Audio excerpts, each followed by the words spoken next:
NHS in order to make the NHS able to cope with this. And it's also important because it pushes it out into summer months where the NHS is less busy, but also where there may be less transmission of virus. Respiratory infections in general tend to be a bit less common. So that's one aim, is to change the shape of this. And it's important to recognise it's not to stop everybody getting it. You can't do that. It's not possible to stop everybody getting it. And it's also actually not desirable because you want some immunity in the population. We need to have immunity to protect ourselves from this in the future.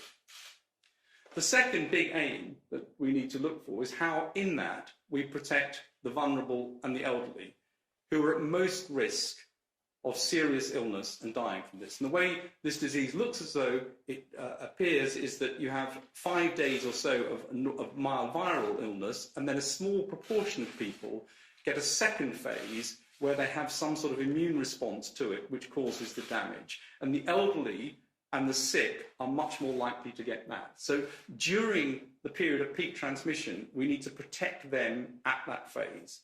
And if you look at the curves, it becomes obvious if you do that at the moment, you're not protecting anybody really, because the number of cases are too small. If you do it at the right time, then you're protecting them over the peak and you're not asking them to be in isolation for too long.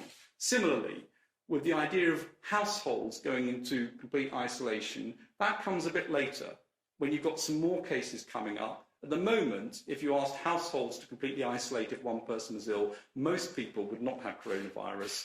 You may have to do the whole thing all over again.